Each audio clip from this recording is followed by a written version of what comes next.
Well, we've been in this series where we've been looking at a collection of 150 Psalms that's sandwiched right in the middle of our Bible that we simply just call the Psalms. And we talked about how David is accredited to writing about 72 of them. And we have just been looking at almost his top 10 list. The first week we looked at Psalms 23. Last week, we looked at Psalms 51 after David sinned with Bathsheba. It's an amazing song of God's forgiveness. This week, we're going to look at a song that might not be as familiar to most of you, but it's a very important song because the lyrics reveal to us the character and nature of God. So let me read for you the majority of Psalms 139 to prepare our hearts today for this study. Psalms 139, it says, "O Lord, you have searched me and know me. You know when I sit down and when I rise up. You discern my thoughts from afar.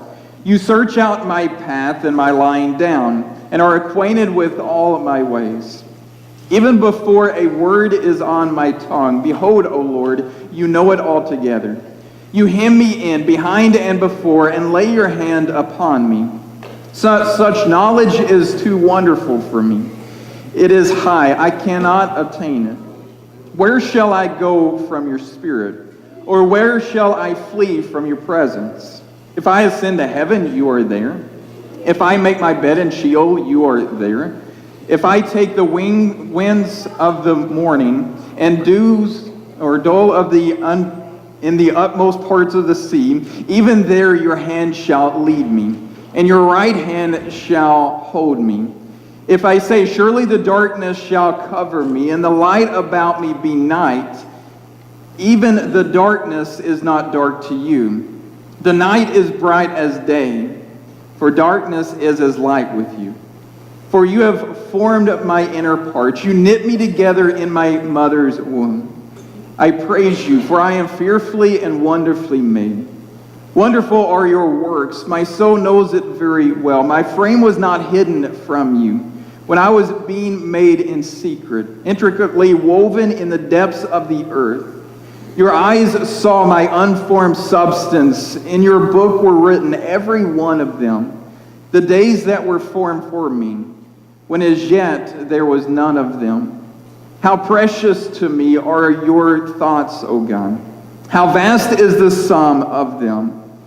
If I would count them, they are more than the sands. I awake and I am still with you. And then verse 23, it says, search me, O God, and know my heart. Try me and know my thoughts, and see if there are any grievous ways in me, and lead me in the way of everlasting.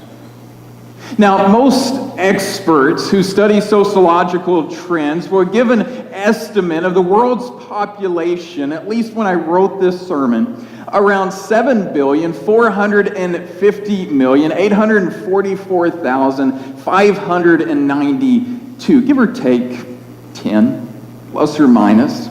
But that's the population that we live in. But what's fascinating is 2.7 billion out of the 7 billion live in just two countries, China and India. The rest of us are spread out throughout another 194 other countries. Now, on average, there are twice as many people who are born each year than die. This is adding about 80 million people to our population every year. Now, that 80 million people creates all kinds of challenges for us as a humanity, but it really doesn't create any challenges for God. As a matter of fact, according to David in Psalms 139, there are two truths that we need to explore and we need to experience in relation to God about the population that we live on or live with on earth. The first truth is this: every person on the planet has God's undivided attention.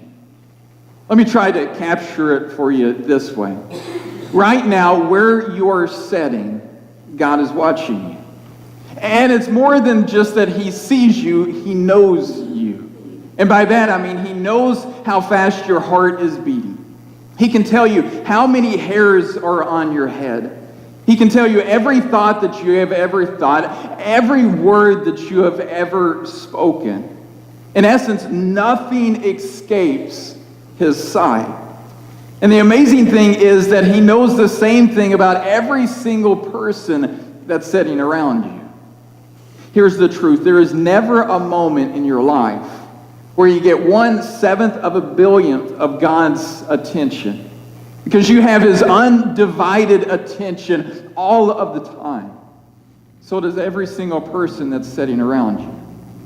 That's what separates us from him. It's one of the many things that define him by that incredible word that we use, just calling him God. But the amazing thing is that not only does God know us, but he wants us to know him in an intimate way as well. Matter of fact, he reveals himself to us in intimate terms. This is what he says, that he wants us to know him as a father. Now, many of us may struggle with that. Many of us may have grown up with a dad who is either distant or demanding. So we struggle with relating to God as a father.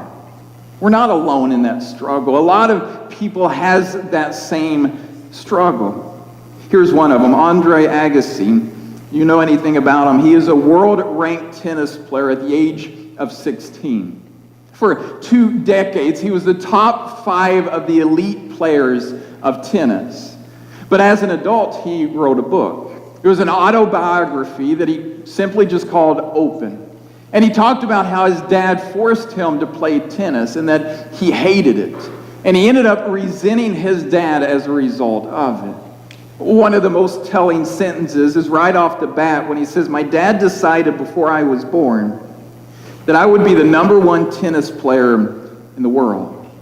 At the age of 7, he was going through practice sessions that would last hours on end, and he described one of them this way. He says, "My arm felt like it was going to fall off. I ask, 'How much longer, Pops?' and no answer. I get an idea. Accidentally, on purpose, I hit a ball high on the fence. It catches it on the rim of the racket, so it sounds like a misfire. My father sees the ball leave the court and he curses. He stomps out of the yard, and I know that I only have a minute and a half to catch my breath." That's a relationship between a father and a child. And he goes on to tell one of the most telling sentences. He says, "I never chose this life." You see, he had his father's undivided attention, but his dad's love was distant and demanding. You know, I wonder how much better of a tennis player he would have been if his father had his father's undivided attention, but he also had his father's love. A love that was warm and welcoming. That's a huge difference between distant and demanding. Just imagine if it was warm, loving, and welcoming. John Weiss tells a story about while he was a little kid, he watched a TV show where he saw Louis Armstrong playing the trumpet. And he was just so taken back by that, so he told his parents that he wanted to start playing the trumpet. So his parents invested in a trumpet. They told him he was going to have to take lessons and he was going to have to stick with it. That's all they said. So he started playing the trumpet when he was in 6th grade, but he was terrible. But his parents wouldn't let him quit.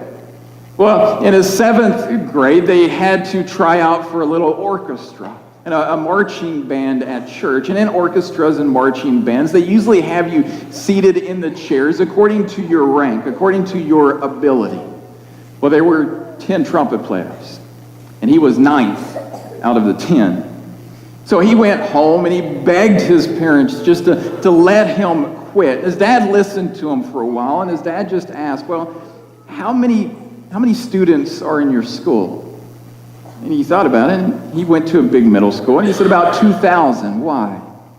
And his father said, well, technically, you're not the second worst trumpet player. You're actually the 9th best out of 2,000 students. He still quit, but that really showed him the relationship that he had with his father.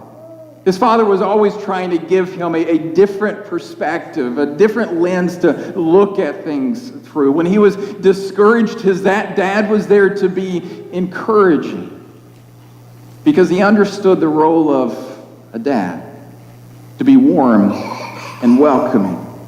Which leads us to the second truth that we find in Psalms 139, which is this: it might be the most important, that every person on the planet has God's undivided affection. Not only do we have his undivided attention, but we also have his undivided affection. Here's the thing: he sees you, he knows you, and in spite of all of that, he still loves you. And the same is true for me. Now, in most earthly relationships, intimacy is the goal. Whether it's friendship or marriage, intimacy is the goal. But we all struggle with intimacy on a certain level, because the closer we get to a person, the more they get to know about us. The more they see the stuff that we don't let anybody else see. So oftentimes we put up these protections to try to keep people from getting anywhere close to us. David was no different. Read his life story, you can see that. But you know what? He couldn't fool God. Those protections that he put up, it doesn't help when it comes to God. So David reached this conclusion. He simply said, you search out my path, my lying down, and are acquainted with all my ways. Translation, he simply says, I can't hide from you. And instead of being afraid of God, David embraced that presence of God. Because God sees and knows and loves you anyway. In a book that is entitled, When Bad Christians Happen to Good People, the author David Burchett begins the book with this incredible admission. He says, I must begin with some words of disclosure. I am a hypocrite. I can be arrogant and selfish. I've been known to stretch, conceal, slightly massage the truth. I am sometimes inconsiderate and insincere. I struggle with lust and impure thoughts. My ego often rages out of control, and I battle foolish pride. I am lazy and full-hearted with my time. I get angry, petty, and ill-tempered. I am sarcastic and cynical. I am a Christian. When I read that, I thought, me too. God knows everything there is to know about me. But he loves me anyway. And the same is true for you. So why try to run and hide from God anymore? I want to take us back to one of the lyrics in the songs and listen to what David writes in Psalms 139. He says, if I say, surely the darkness shall cover me, and the light about me be night, even the darkness is not dark to you. The night is bright as day, for darkness is as light to you. For you form my inner parts. You knit me together in my mother's womb. I praise you, for I am fearfully and wonderfully made. Wonderful are your works. My soul knows it very well. My frame was not hidden from you when I was being made in secret, intricately woven together in the depths of the earth. Your eyes saw my unformed substance. In your book were written, every one of them, the days that were formed for me, when as yet there was none of them. So David basically is saying, I'm done hiding. I'm just going to thank you that I am so known by you and loved by you. I want to introduce you to someone. Her name is Emerson Faith. She's a little cutie.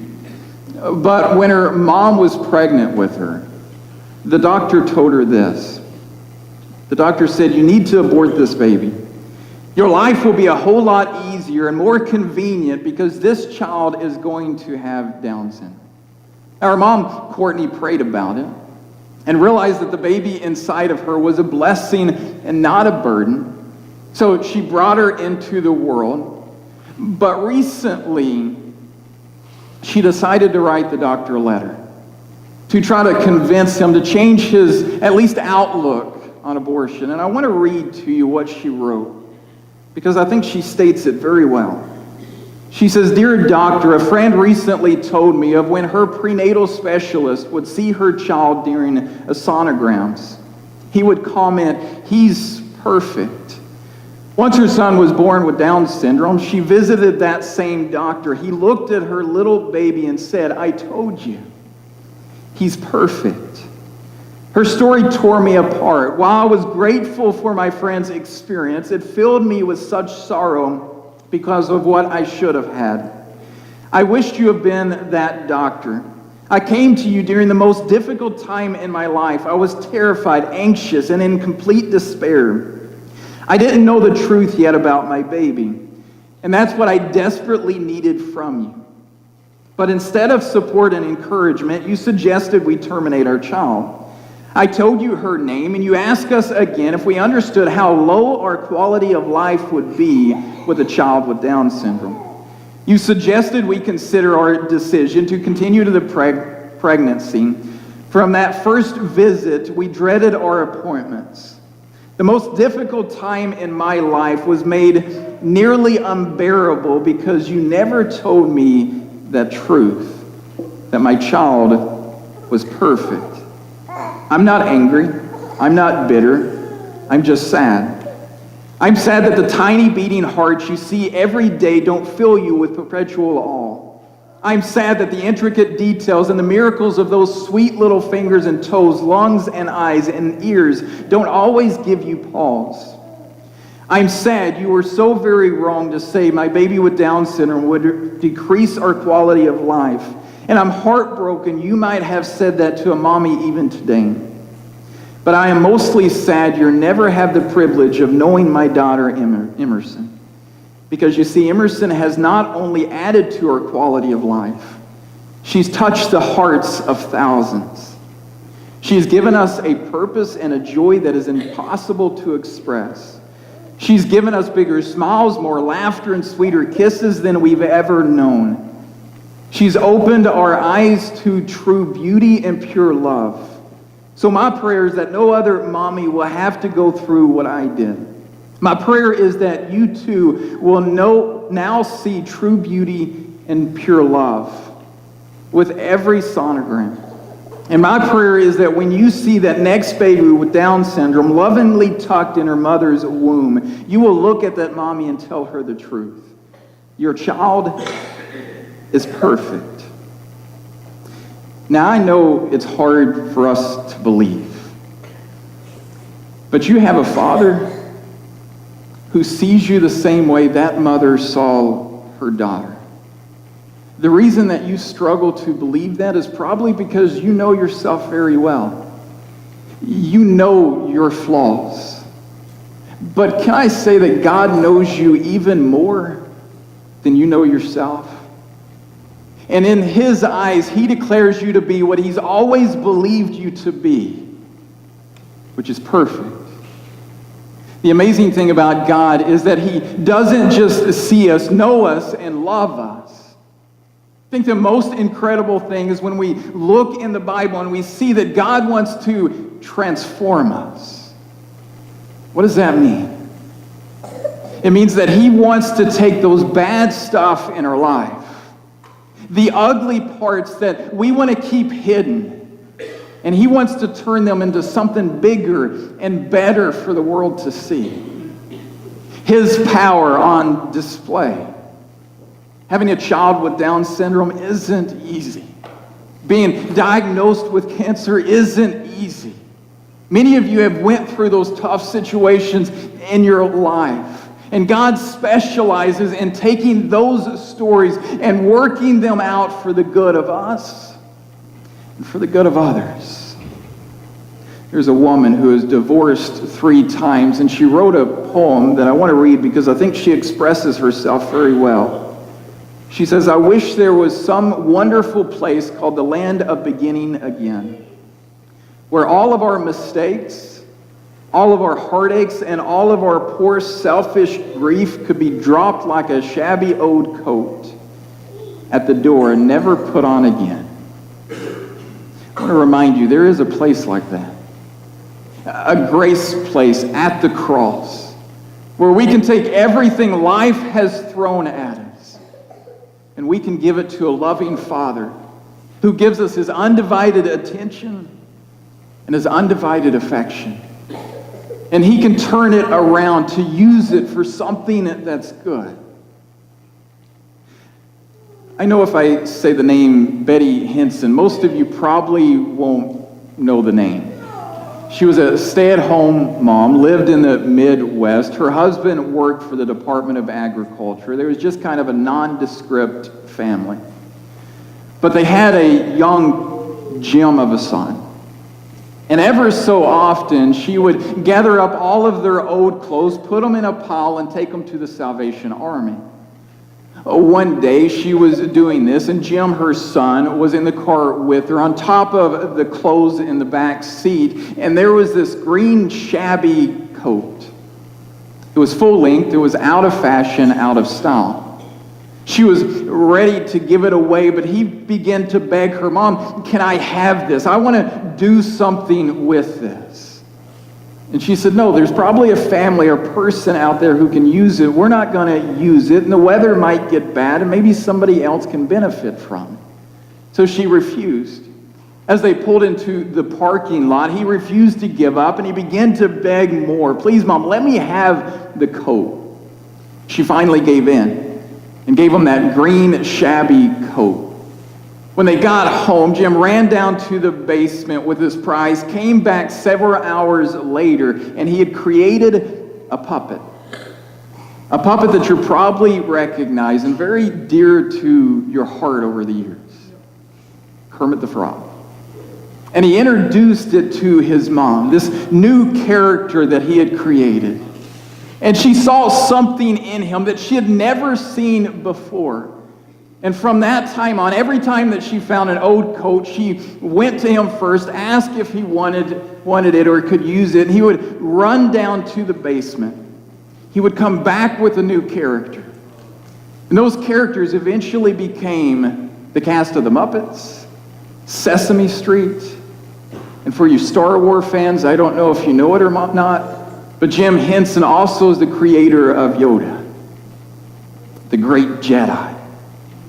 Now, I wonder if a little boy with a vivid imagination can create such lovable and beautiful characters out of old clothes. What is the God of the universe able to do?